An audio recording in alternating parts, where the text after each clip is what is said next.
empezamos a hablar de la insuficiencia renal aguda. Entonces hoy vamos a terminar con ella. Me gustaría escuchar entre ustedes qué entendieron por insuficiencia renal aguda. Unas 2 personas que participen. Bueno, buenas noches, doctora. En la aguda, creo que una de las características es que es reversible. Ajá. Y en la crónica, pues ya no es reversible el daño renal que recibe, bueno, el niño. Sí. Ajá. Bueno, lo que dice Perle es cierto.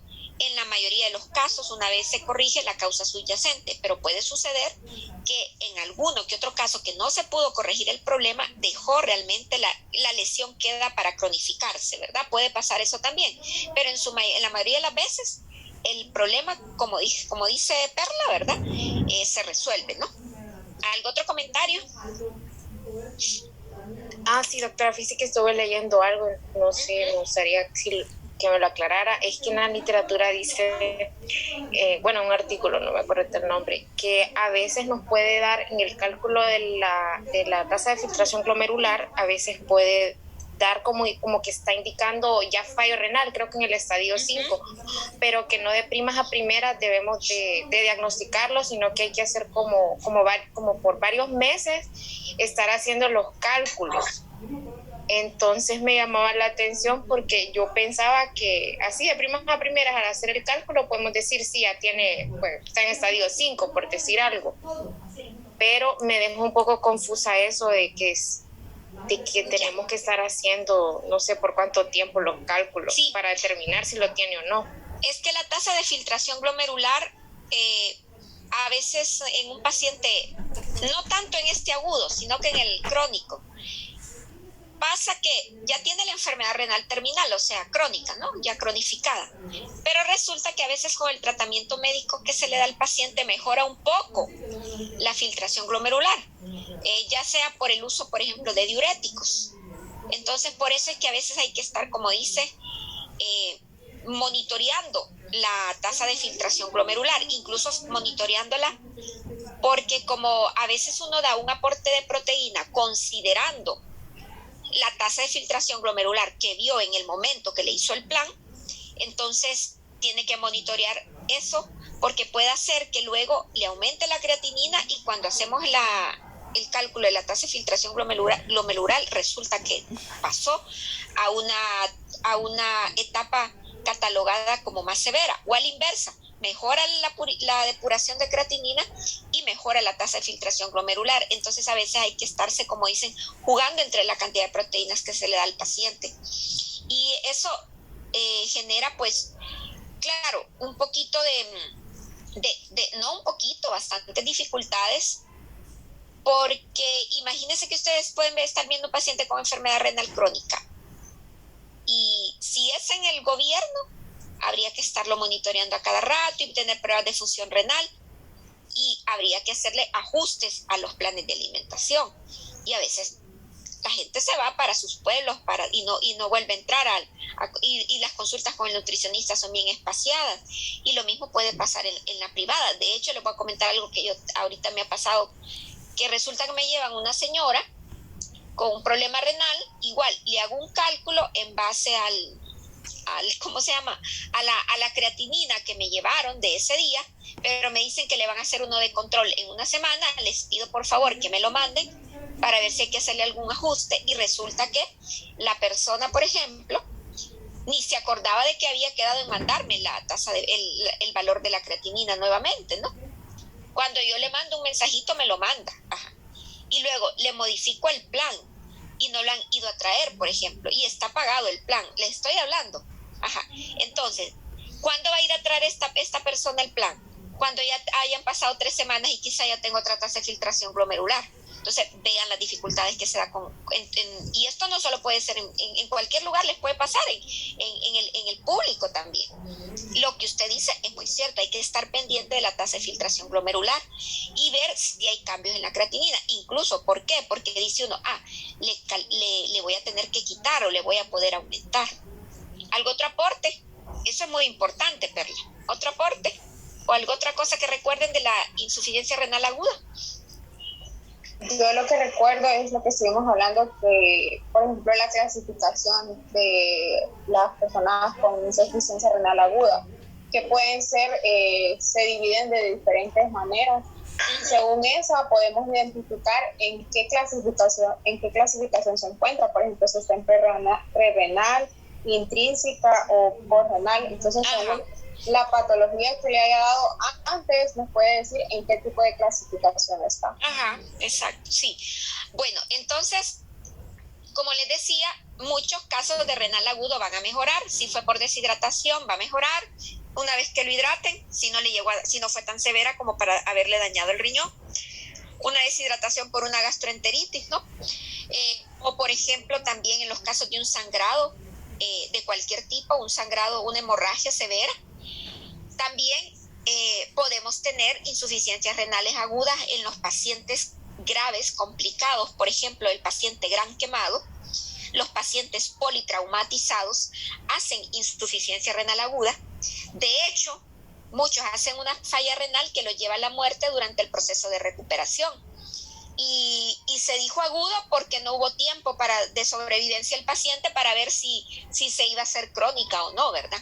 El paciente quemado, por la lesión de tejidos, hay más, al haber tanta lesión de tejidos, hay destrucción, catabolismo proteico, y al haber mayor destrucción de proteínas, pues va a aumentar la carga de desechos, de nitrogenados, y va a recargar el riñón, el trabajo al riñón, y eso va a hacer que se produzca la insuficiencia renal aguda.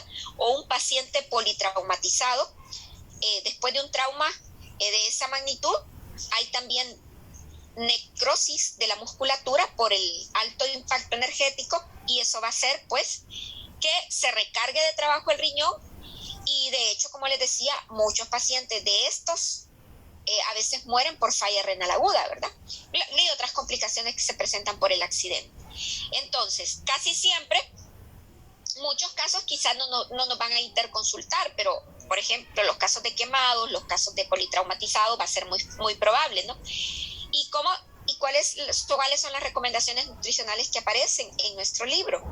Pues el aporte de proteínas que se sugiere en estos pacientes es de 0.5 a 0.8 gramos por kilo de pesos en aquellos pacientes que no tienen diálisis. Ahora, va a pasar que mucho paciente, por ejemplo, quemado, politraumatizado, la insuficiencia renal aguda llegue a tan extremo su gravedad que tengan que realizarle algún procedimiento dialítico. Y en esos casos, entonces, ya se va a trabajar con otro aporte de proteína diferente, ya tiene que ser mayor, de 1 a 2 gramos por kilo de peso. ¿Por qué? Porque resulta que si el paciente no está dializado, le tenemos que dar 0.5 a 0.8, porque aunque el paciente posiblemente ocupe más cantidad de proteínas por el daño muscular, por el daño de tejidos, no le podemos dar más porque el riñón no está funcionando. Pero una vez que al paciente deciden hacerle algún procedimiento dialítico, entonces ya la acumulación de urea y creatinina aumentada por el metabolismo de proteínas, pues se va a poder eliminar a través de este procedimiento, y podemos darle con una mejor aporte de proteínas y considerarla entre 1 a 2 gramos por kilogramo de peso, ¿no? Y esto se hace así porque una vez el paciente dializado, ya sea por hemodiálisis o por diálisis peritoneal o por hemodiálisis, también pierde proteínas. El líquido de la diálisis arrastra proteínas del abdomen, y en la hemodiálisis también se pierde cierta cantidad de proteínas.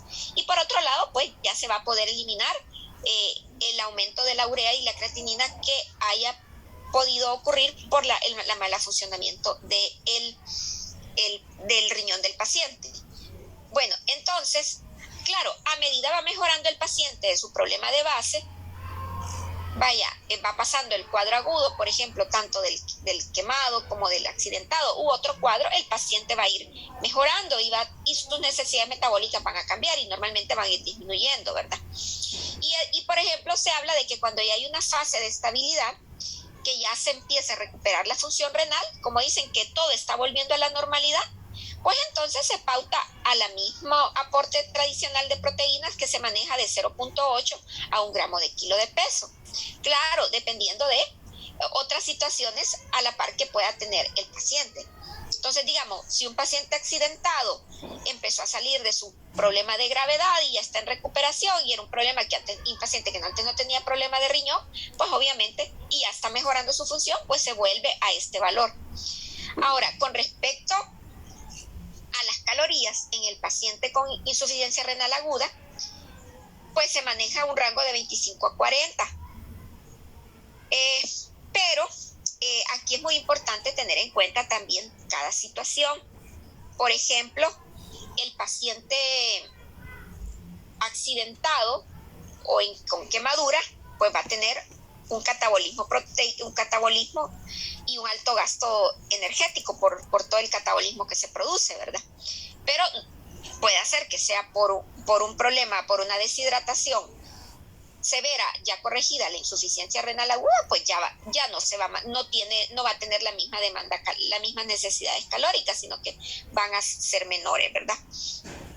Y en el caso de Kraus menciona que el peso que se utiliza sería 25 a 40 calorías por kilogramo del límite superior del peso corporal ideal, o sea, hay que ajustarlo al peso corporal ideal, ¿no? Eso es lo que menciona Kraus.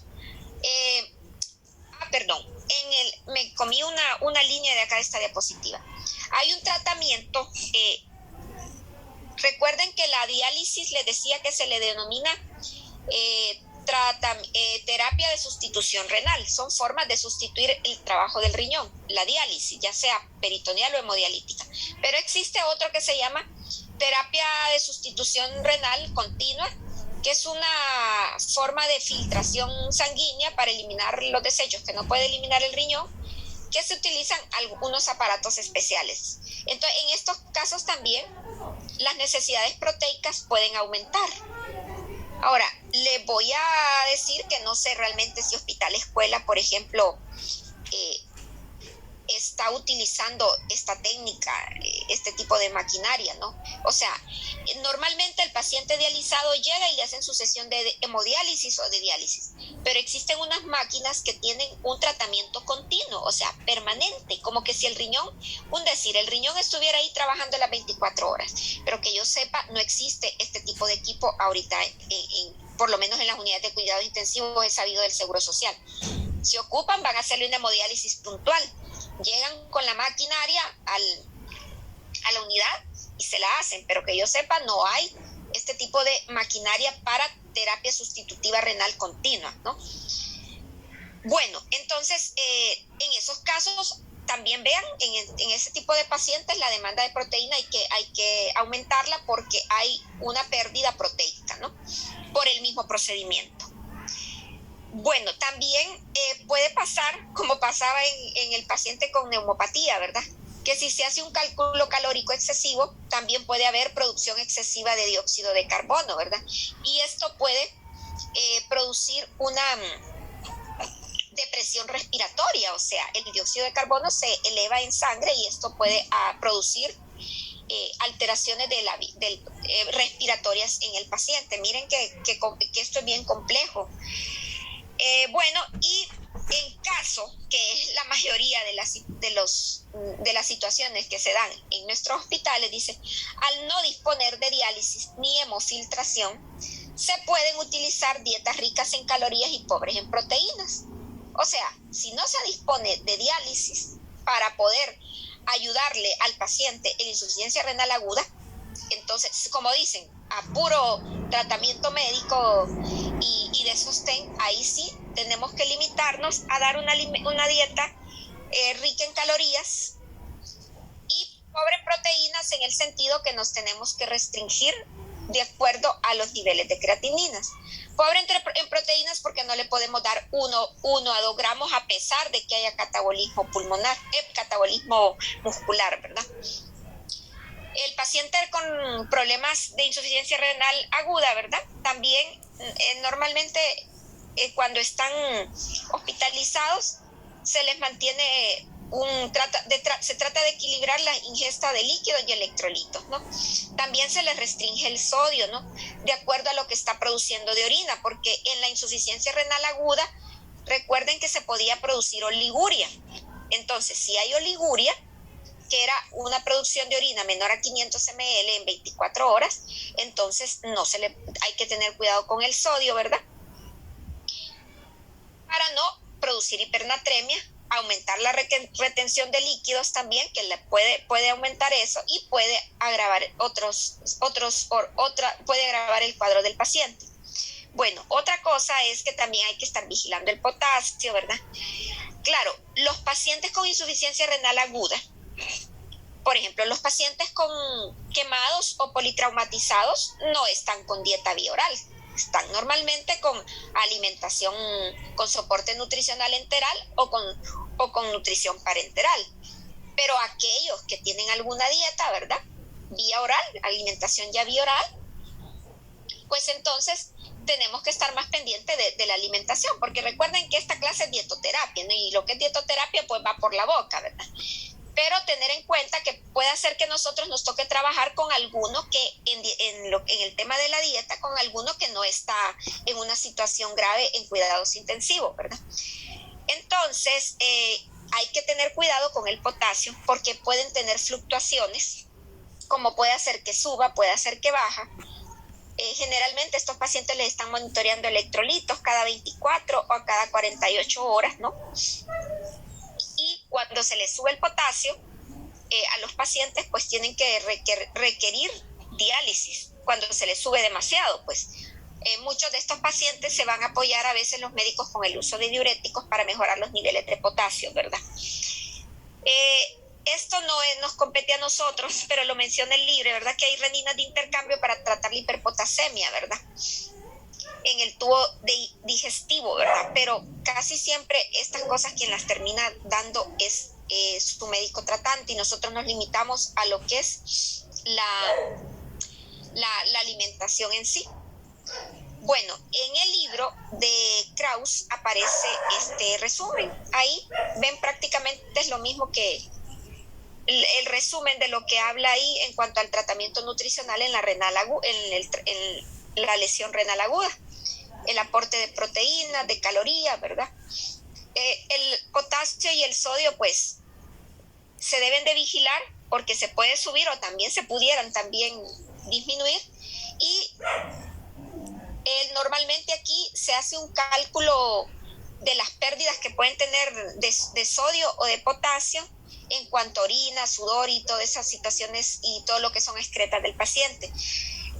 Aunque nosotros sabemos que con la alimentación podemos dar aporte de sodio y potasio, estos pacientes, también los médicos por aparte, como se encargan del cálculo de soluciones intravenosas, en esas soluciones intravenosas a veces ellos hacen cálculo de aporte de potasio o aporte de magnesio o aporte también de sodio de acuerdo al tipo de solución y ve que le estén dando al paciente. Recuerden que en los sueros intravenosos que se le aplican a un paciente hay de diferente tipo. Hay algunas que solo tienen solución salina, o sea, prácticamente cloruro de sodio y agua, ¿no? Hay otras que están combinadas con dextrosa, ¿verdad? Hay otras que están combinadas con lactato, ¿no? Y a otras se les agrega también incluso hasta bicarbonato, pero eso se encarga el médico de cabecera de ellos para estar vigilando el tema electrolítico, ¿no? Bueno, eso era en el tema de enfermedad renal aguda. Ahora, hay otras enfermedades renales que solo las voy a mencionar de nombre, porque a la larga la función renal se ve afectada igual, de la misma forma, como puede pasar en una insuficiencia renal aguda, que se eleva la creatinina y disminuye la tasa de filtración glomerular temporalmente. Ahora, algunas de estas enfermedades se pueden cronificar. Recuerden que, por ejemplo, nuestros riñones tienen un glomérulo, tienen una nefrona y tienen glomérulo y tienen el túbulo. Hay enfermedades que dañan estas nefronas. Y esto puede ocurrir por enfermedades infecciosas e incluso también por agresiones de sustancias tóxicas, fármacos e incluso muchas veces medicamentos, fármacos, les comentaba, medicamentos que se consumen a altas dosis, ¿verdad? Y altas concentraciones de solutos. Hay gente, por ejemplo, que empieza a ingerir antibióticos, analgésicos, antiinflamatorios de forma inapropiada. Entonces, todos esos medicamentos pueden dañar muchas veces el riñón y causar toxicidad renal. Y puede incluso pueden llevar a una insuficiencia renal aguda, ¿verdad? Y resulta que las enfermedades renales, hay una gran variedad también de problemas que pueden llevar a inflamar el riñón, como por ejemplo estas enfermedades medias raras que pueden ver acá: nefritis intersticial crónica, síndrome de Fanconi, acidosis tubular renal y la pielonefritis, que no es rara, esta realmente no es rara. La pielonefritis es una infección bacteriana del riñón. Pero por ejemplo, lo que les decía acá, la nefritis intersticial quiere decir que las nefronas se inflaman por esto: abuso de analgésicos, la anemia drepanocítica, fíjense que puede producir también nefritis intersticial, llevar a daño renal, la diabetes también, y obviamente la diabetes como una enfermedad crónica, si no se controla, pues a la larga va a ir produciendo mucho daño. Estas otras enfermedades como el reflujo vesicoureteral, hay gente que tiene reflujo, así como hay reflujo gástrico, hay reflujo de la orina. O sea, digamos, la orina retrocede, y esa orina retrocediendo y permaneciendo en el cáliz del riñón, reteniéndose ahí, también va dañando el riñón. Y hay una enfermedad medular quística, no sé si han oído ustedes hablar de una enfermedad que se llama riñones poliquísticos. Eso también puede llevar a daño renal. Y también hay una enfermedad, miren, el síndrome de Fanconi, que el paciente tiene la incapacidad de reabsorber los aminoácidos, la glucosa, el fosfato y el bicarbonato a nivel de los túbulos.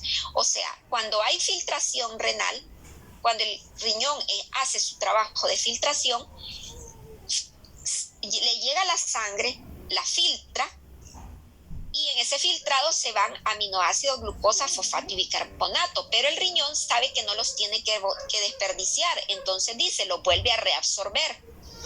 Pero porque hay una parte del túbulo proximal que se encarga de reabsorberlos. Pero en estos casos, el riñón pierde la capacidad de reabsorber la glucosa, el fosfato, el bicarbonato y otros aminoácidos. Esta es una enfermedad genética, pero yo nunca he visto una en mi vida, pero está descrito y puede hacer que alguna vez nos topemos con alguna, y ni modo, va a haber que ir a leer más sobre el síndrome de Fanconi, ¿verdad? Hay también problemas de acidosis tubular renal, hay enfermedades que nos pueden llevar a eso, como la osteomalacia, la litiasis renal y la nefrocalcinosis. O sea, los cálculos en los riñones es litiasis renal, y nefrocalcinosis es cuando una persona mantiene elevadas cantidades de calcio en la sangre de forma exagerada, y el calcio se deposita de forma exagerada en el riñón y se va dañando. Y hay gente que no puede manejar las concentraciones de bicarbonato. Y la famosa pielonefritis, que es una infección bacteriana del riñón, que eso es más frecuente verlo, ¿verdad? Y otras enfermedades también que ocurren a nivel del síndrome del glomérulo, como lo que es el síndrome nefrítico y el síndrome nefrótico. Estas enfermedades suelen ser la mayoría de las veces suelen ser pasajeras, temporales, pero mientras están, producen daño del riñón y alteran la filtración glomerular, e incluso, por ejemplo, en el síndrome nefrótico, que es el que tenemos acá, se produce una pérdida de proteínas a través de la orina, y el paciente puede llegar a una hipoalbuminemia. Estas no las vamos a ver detenidamente. Ahí, si alguna vez les cae un paciente, pues tendrán que irlo a leer. Lo que sí es importante, por ejemplo, que aunque los principales causantes de insuficiencia renal crónica, de enfermedad renal crónica, son la diabetes y la hipertensión arterial, también hay otras enfermedades en menor porcentaje que pueden dañar el riñón de forma permanente, como por ejemplo algunos síndromes nefróticos que no se recuperan. El síndrome nefrótico, por ejemplo, puede ocurrir en el lupus eritematoso sistémico y en otras enfermedades reumáticas. Entonces, solamente para tenerlo en cuenta y saber eso. Bueno, entonces, miren, vamos a hablar de la enfermedad renal crónica. Y algo que les quiero aclarar es que nuestro libro de texto habla enfermedad renal crónica y enfermedad renal terminal. Es la misma y no es la misma cosa. Entiendo yo, en la lógica de Krauss, lo que hace es Krauss detallar el historial de cómo se produce la enfermedad de forma progresiva en el riñón y que no se recupera, sino que va avanzando. Y se refiere a enfermedad terminal, ya cuando esa enfermedad renal crónica pues ya está terriblemente avanzada y ya prácticamente no hay vuelta atrás y el paciente ya se va deteriorando. Les digo esto porque en algunos libros de texto aparece redactada de forma diferente la enfermedad, solo como insuficiencia renal crónica. Y aquí hacen esa división más que todo como enmarcado en el avance o en el grado de severidad del problema crónico. Bueno, entonces, en la enfermedad renal crónica, ¿qué pasa? Hay pérdida de la capacidad de filtración del riñón. Lo que pasa es que aquí ya de forma crónica no se vuelve a recuperar. El riñón, en gran parte de los casos, avanza el daño del riñón o a veces se detiene pero no vuelve a mejorar. Pero el detalle es que los riñones nunca vuelven a ser totalmente sanos. Entonces, un riñón normal es más o menos así, lisito, tiene un buen tamaño, miren la textura. Ya un riñón dañado que se va enfermando, pues se va poniendo atrofiado, disminuyendo de tamaño y su alteración de los tejidos también va cambiando. Algo parecido como pasaba con el hígado y con la cirrosis. Entonces, aquí en la enfermedad renal crónica, hay una pérdida progresiva de la función renal y es importante que el tratamiento nutricional inicie en el momento del diagnóstico. No es lo mismo un paciente que inicia su tratamiento nutricional, cuando está en una etapa 1 a cuando está en una etapa 3. O sea, si un paciente inicia el tratamiento nutricional en una etapa 1, por ejemplo, se va a retrasar un poco el daño, o el impacto nutricional de la enfermedad. Pero si ya cuando está en el 3, que ya hay algo de avance, pues sí, se pueden tomar medidas para que no empeore, para que mejore un poquito su situación nutricional, pero ya no va a tener el impacto como que hubiera recibido, como que se hubiera recibido el paciente en la etapa 1. Realmente, como esto va ocurriendo progresivamente, casi siempre cuando ya el riñón tiene 2/3 partes afectadas, ya como dicen, el deterioro renal total va en camino, ya prácticamente ya va, como dice la gente, de mediodía para abajo, el funcionamiento del riñón. ¿Cuáles son los factores de riesgo principales para la enfermedad renal crónica? Pues la diabetes, ya lo habíamos dicho, seguido de la hipertensión arterial y otras enfermedades como la glomerulonefritis o las nefritis intersticiales, que ocurren, por ejemplo, en lupus, pueden incluso también en algunas artritis reumatoideas de esas de evolución tórpida puede pasar. La esclerodermia puede llevar también a daño renal, ¿verdad? Y también, por ejemplo, aunque aquí no aparece así entre ese grupito, pero los pacientes que tienen, por ejemplo, cálculos de la vía urinaria y que producen obstrucción, piedritas allá en el uréter, en aquellos conductos, aquí, y que hacen que se retenga orina por un gran tiempo, termina la orina retenida dañando el riñón, y esos también hacen insuficiencia renal crónica. Entonces, la Fundación Nacional para el Riñón clasifica la enfermedad renal crónica en 5 estadios de acuerdo a la tasa de filtración glomerular. Lo otro que es muy importante es para que vean esta imagen, la enfermedad de riñones poliquísticas también lleva a insuficiencia renal crónica. Un riñón poliquístico es así, tiene un montón de quistes, de líquidos que contienen un líquido pues parecido a la orina, y esto va dañando también. Esto es algo genético, congénito, se hereda, es heredado, es familiar, y hay personas que lamentablemente lo heredan. Bueno, entonces, como decía, la enfermedad renal crónica se clasifica en 5 estadios, de acuerdo a la tasa de filtración glomerular, y eso tenemos que tomarlo en cuenta a la hora, sobre todo, del cálculo de las proteínas que se le va a dar al paciente. Entonces, estos son los estadios del 1 al 5 del daño renal, y se calcula de acuerdo a la tasa de filtración glomerular. Este esquemita está en el libro de Krause. Vean, más que todo nos dan a entender que en el estadio 1, pues es el más leve, es aquel paciente que tiene una tasa de filtración de 30 a 130 ml por minuto, ¿verdad? Y aquí los pacientes que tienen este estadio tienen una lesión renal, pero generalmente las pruebas de función renal pueden salir normal o ligeramente aumentadas, o sea, a veces no se percibe, no se detecta de forma tan rápida la grado 1, ¿verdad? Por muchas situaciones. También porque a veces el paciente orina de forma adecuada, los niveles de creatinina se mantienen normales, pero pueden haber otros indicios para detectarlo, y tal vez porque no se hicieron ciertos estudios no se descubrió. Pero en este estadio todavía el riñón, digamos, está medio dañado, pero todavía saca el trabajo. Ya cuando la tasa de filtración glomerular disminuye de 60 a 89 ml, ya se va a ir apreciando la reducción leve de la función renal y se va a empezar a elevar la creatinina, y esto más o menos da a entender que solo el 50% del riñón está trabajando, y así sucesivamente. Cuando está de 30 a 59 ml, más o menos la tercera parte, luego la cuarta parte y la quinta parte. Es como un esquema de más o menos cómo va afectándose la función del riñón. Y claro, la etapa más severa es cuando ya la persona tiene tasas de filtración abajo de 15 ml por minuto.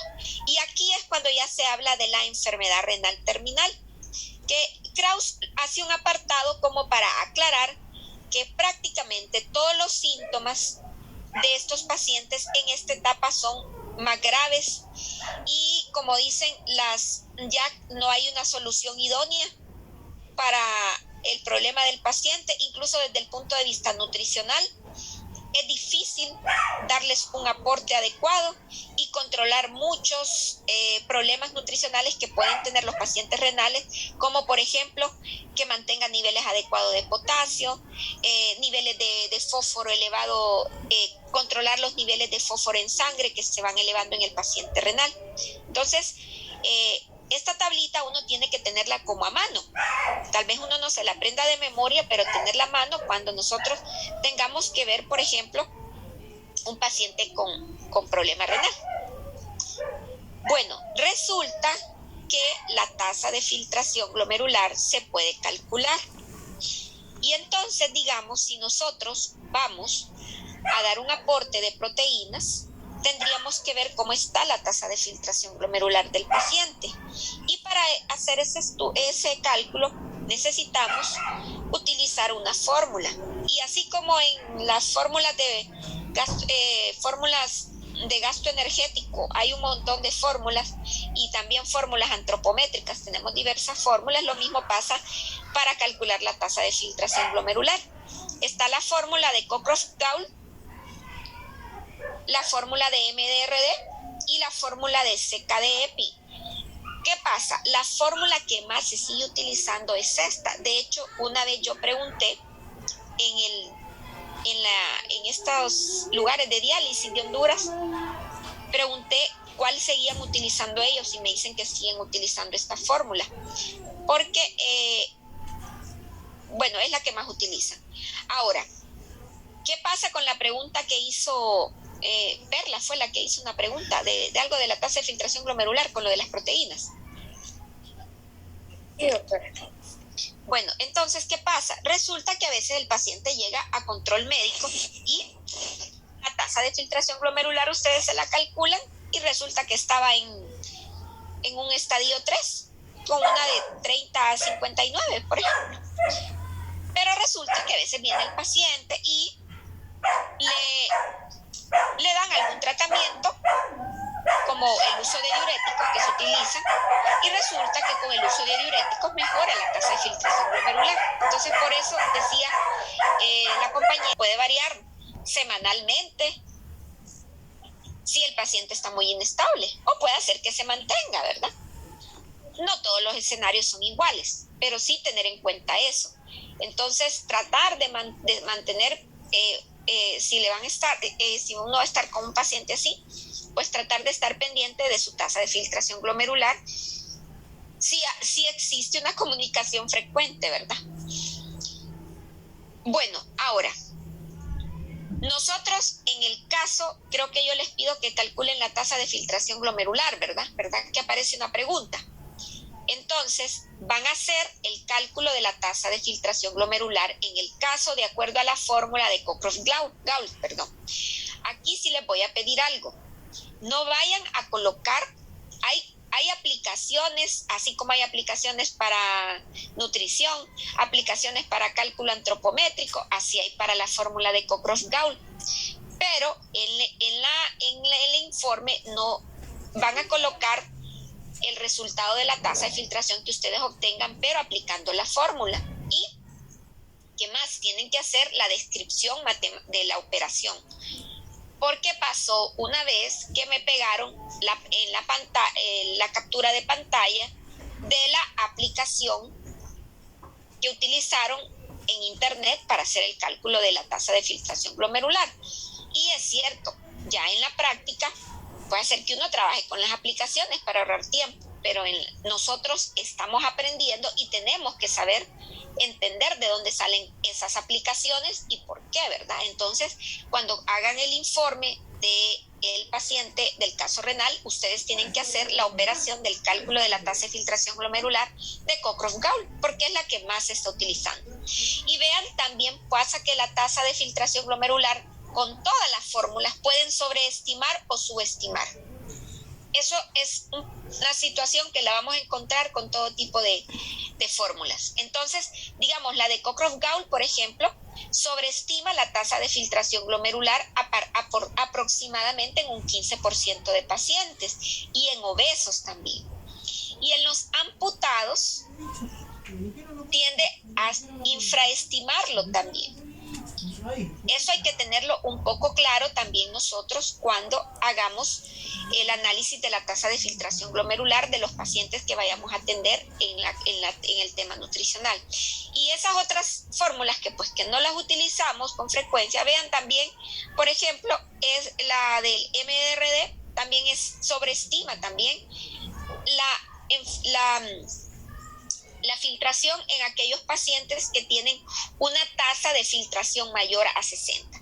Pero bueno, como nosotros nos vamos a enfocar en la de Cockcroft-Gault. Bueno, aquí entonces, en el manejo nutricional del paciente con insuficiencia renal crónica, el dilema siempre es cuánto se le va a dar de proteínas. Existen ya recomendaciones por ciertas instituciones. De forma general se habla de que el paciente con enfermedad renal crónica se le debe reducir la ingesta de proteínas hasta 0.8 miligramos por kilo día. Y que esto puede reducir la proteinuria sin afectar adversamente la albúmina sérica. Estos pacientes con insuficiencia renal crónica con frecuencia tienen también proteinuria, o sea, pierden proteínas en la orina, ¿verdad? Entonces, ha habido bastante controversia, incluso algunos estudios dicen de que restringir las proteínas tanto no es malo para el paciente, pero realmente no hay estudios muy claros y ante esta situación siempre se manejan las proteínas con cierta precaución, ¿verdad? ¿Por qué se ha dicho que las proteínas dañan el riñón? Porque al parecer pueden aumentar la presión dentro del glomérulo, ¿verdad? Y entonces, al aumentar la presión dentro del glomérulo, entonces esto podría hacer que se acelere la pérdida de la función del riñón. Pero también hay estudios también que dicen que esto no es tan concluyente, que no se debería restringir, pero todavía no hay un acuerdo. Entonces, de la mano, por ejemplo, se mantiene que hay que tener siempre prudencia con las proteínas, ¿verdad?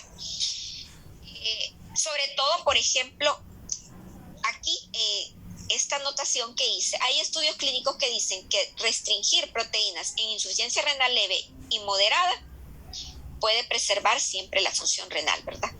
Pero no vamos a entrar en detallitos. Ahora, lo que sí, hay una recomendación muy importante que hace Krause, es que hay que utilizar óptimamente las proteínas, y se habla de que el 50-60% de las fuentes de proteínas que le demos al paciente sean de alto valor biológico. O sea, proteínas de animal. Recordemos que son las de alto valor biológico, claro, dando mucha prioridad al uso de la clara de huevo, ¿verdad?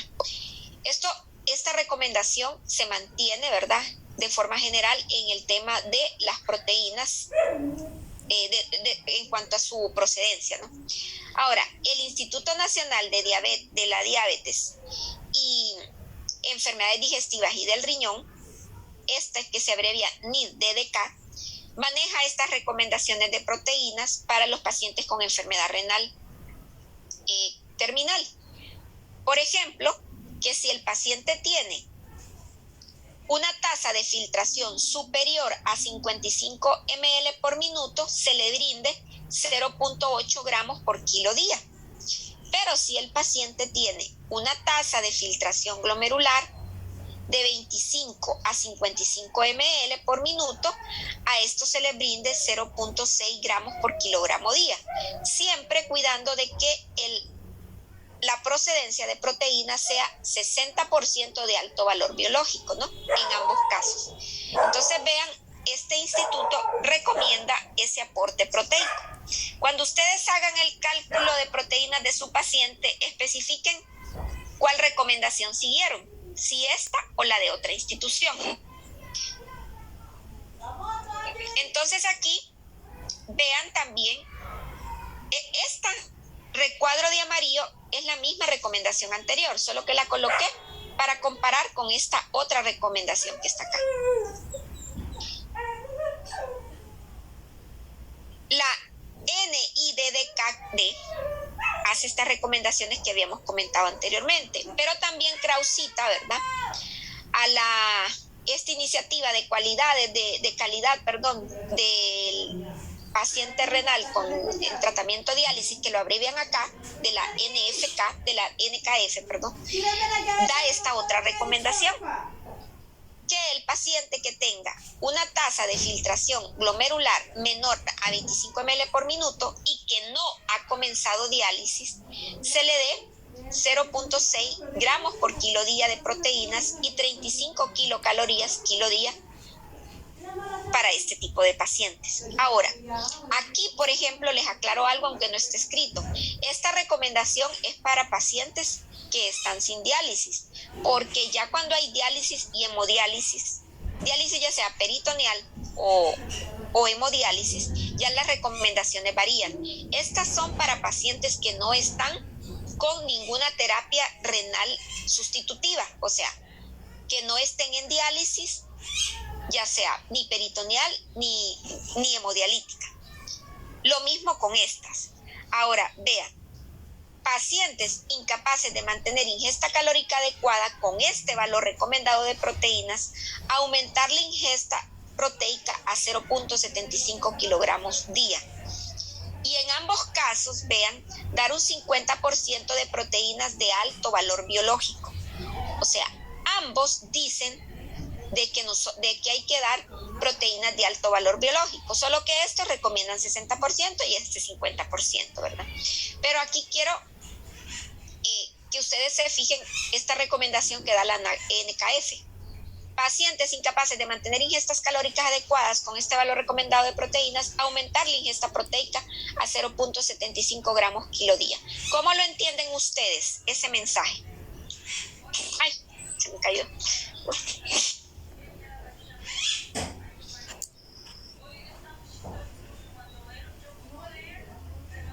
refiero a a que cuando no alcanzan ingerir todo lo que necesitan en el día, entonces aumentarles las proteínas. O sea, según ellos, ¿verdad? Los de NKF, ellos recomiendan 0.6 gramos por kilo día, ¿verdad? Pero digamos, un ejemplo, si al paciente sus necesidades calóricas, por ejemplo, son pongámosle de 1800, un ejemplo. Y sobre esas 1800 calorías, resulta que le van a calcular un aporte de proteínas de 0.6 gramos por kilo de peso, ¿verdad? Pero con los pacientes renales nos vamos a encontrar con una gran limitante. Ustedes les podrán hacer el plan, igual como con el paciente hepático avanzado, les pueden hacer un plan acorde a sus necesidades calóricas de 1600, un ejemplo, de la cantidad que sea, pero resulta que estos pacientes poco a poco, a medida va avanzando su enfermedad, casi no comen tampoco, y a veces es difícil llegarles a dar el aporte calórico que necesitan. O sea, que si le queríamos dar 1600 calorías, porque eso fue el cálculo que le hicimos al paciente, resulta que el paciente nunca llega a consumir 1600 calorías, sino que tal vez solo llega a consumir 1000, un ejemplo, 1200, por diversas razones. Tiene pérdida del apetito, no quiere comer, el paciente con renal puede tener vómitos, ganas de vomitar. Entonces resulta que nunca se le llega a cubrir las calorías que necesita. En muchas situaciones existe este problema. Entonces, en esos casos, pues por lo menos darle lo que se ocupa de proteína, ¿verdad? En cuanto a 0.75 gramos. No sé si quedó claro. Sí. ¿Quedó claro? Puede volverlo a repetir. Ajá. ¿Qué pasa si yo tenía un paciente que en mi cálculo de calorías me salía, vamos a utilizar 1600? Una doñita con insuficiencia renal terminal, enfermedad renal terminal, flaquita, de esas que normalmente andan bien flaquitas y que necesita 1500 calorías, pero yo le hice el cálculo de acuerdo a su peso, pero le calculé 0.6 gramos por kilo día. Pero resulta que esta doñita nunca llega a ingerir las 1500 calorías. Entonces, ¿qué tendría que hacer? Resulta que no se come las 1500, sino que llega a 1100, 1200, hay días que llega a 1300, otro día llega a 1000. Entonces, ¿qué tendría yo que hacer? Aumentar la ingesta calórica, proteica, como dice ahí, a 0.75. Ajá, le tengo que aumentar un poquito más las proteínas. Eso es lo que recomiendan ellos, ¿verdad? Eso es lo que recomiendan ellos. Vean que las recomendaciones nutricionales pueden variar un poco, ¿verdad? Queda claro esto, ¿verdad? Pueden ver también las de Aspen, pero estas son las que aparecen en el libro de Krause. Y cuando ustedes manejen el paciente renal del caso, pues ustedes tienen que colocar en base a en qué recomendación de qué institución se basaron. ¿Me explico? ¿Queda claro ya? Sí, ahora sí, doctora. Gracias. Sí, bueno. Doctora, ¿Sí? yo tengo una pregunta. En la enfermedad renal crónica no siempre se utiliza algún tratamiento de sustitución, o siempre. O sea, diálisis o hemodiálisis. Sí. No siempre. Eso lo define el nefrólogo dependiendo del grado de avance de la enfermedad renal. Quien lo decide es el nefrólogo. Por eso les decía, estas recomendaciones son en caso de un paciente que no está con terapia sustitutiva renal, ¿verdad? Gracias, doctora. Van a tener pacientes que sí les van a llegar que están en diálisis. Y con esos pacientes, entre comillas, aunque estén más avanzada la enfermedad, una de esas terapias, ya ustedes tienen que dar un aporte mayor de proteínas y vamos a ver cuánto es indicado más adelante. Bueno, mañana seguimos porque faltan 5 minutos, ¿verdad? O 3 minutos.